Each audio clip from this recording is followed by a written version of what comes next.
I think it's going to get really fucking creative, brother. And to be 100% honest with you, like I haven't been excited about cars in a very long time, but thinking about it kind of does make me excited. There's a lot of things that I'm hearing about, guys that I used to work with, guys I'd sublet stuff to. Mm-hmm. A lot of the really good guys, a couple of one-man bands and just A-level techs that started their own business and kind of got into their niche.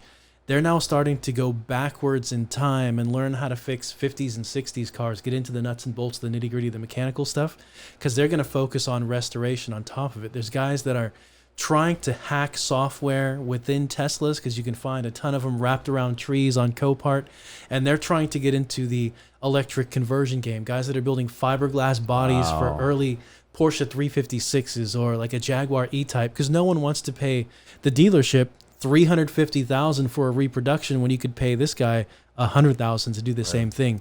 And when it's tech nerd money, like they don't split hairs about that stuff. But if you're passionate about what you do and you understand the machine like these guys do, and you're able to craft it in a nice and neat, complete package, like those are the dream projects right now. And what I think industry in general is going to happen, like we were talking about with the A3, there's going to be tooling, there's going to be education that changes, there's going to need to be changes that have to get made, from the bottom all the way up.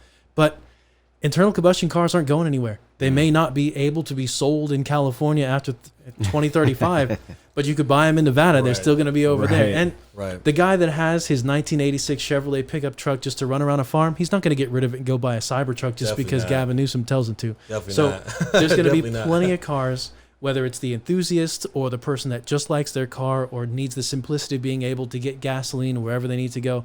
There's still going to be plenty of those work done, at least for the next 30, 40 years. Yeah. And as the electronic technology gets a little bit more efficient, as it gets integrated in different ways, as hopefully in California we don't get any more blackouts and our electrical grid can support all the electric cars. Or longer range. There will be some dice on both sides, but I think we're going to see a lot of really, really cool stuff in terms of the integration. A lot of old stuff coming back, kind of like the way it was in Cuba when the embargo hit and they had nothing but old cars and they had to fix them with all sorts of junk. Big there, man. It's very big still today. Yeah. So I'm hoping that we'll see all sorts of stuff. That's phenomenal.